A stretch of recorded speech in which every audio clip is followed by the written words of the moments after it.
Hey, welcome to Credit Makes Sense with Netiva, the Frugal CrediTnista, where we talk about money, credit, and everything in between. Super excited to be here with you today as we help a partner make sense of if her husband can continue to put medical bills for their child in her name. If you don't know me, I am Netiva, the Frugal CrediTnista, owner and founder of M&H Financial Services, the financial education services firm that helps women and couples over 30 to create custom credit solutions so they can crush their financial goals. Also on the bomb.com online financial literacy school, Credit on Fire Academy, that teaches its students how to master their money, destroy their debts, soar their credit scores, so they can leverage it to create wealth.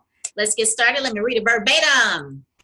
Hi, Netiva. I am currently divorced, and my ex keeps taking our child to the doctor. My ex and his wife keep taking my child to the doctor, and I'm not notified until I get a collection account. Are they able to keep putting me down as a responsible party? Most of the time, I'm not notified of what is happening while it's happening. I just end up receiving a bill months later. Can they do this?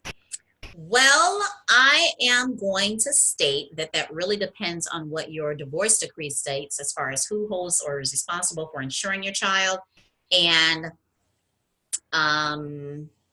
insurance, who's responsible for maintaining insurance, and what else the decree says about any type of medical reimbursement, because sometimes divorce decrees would state this person can carry in the insurance, any overage needs to be split a certain percentage. It could be 30, 70, 52, whatever, 48. It could be one parent is solely responsible for the overage, whatever. As far as a medical provider, they are allowing your ex to put you down as a responsible party.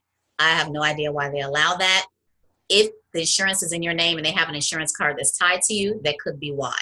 As far as, you asked kind of three areas: the debt, the credit reporting, and the rights to do so. For the credit reporting, you can potentially get it off. In most cases, they will, because you weren't there, you weren't notified, none of the billing information according to the Affordable Care Act or any other. Actually, yeah, that's the main thing, Affordable Care Act. But in addition to the Fair Credit Reporting Act about notifying the responsible party, 6 months prior to it ended up on your credit report.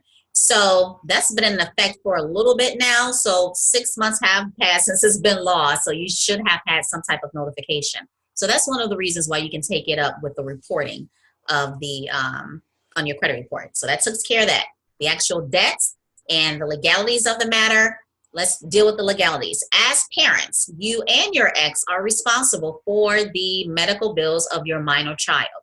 So yes, as a parent, you are responsible, period. So that's the legalities. As far as the actual debts, what does your divorce decree say on who is responsible for providing insurance or covering the medical expenses of you guys' child? If it's not taken up there, meaning it's not in your divorce decree, now you're going to have to go back into the courts, in mediation, whatever, with attorneys, but you're going to have to put this in writing, or this is going to be an ongoing thing.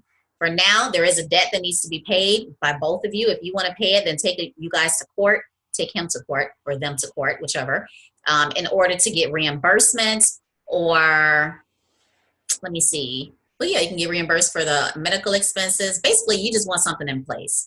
Court is not to be petty.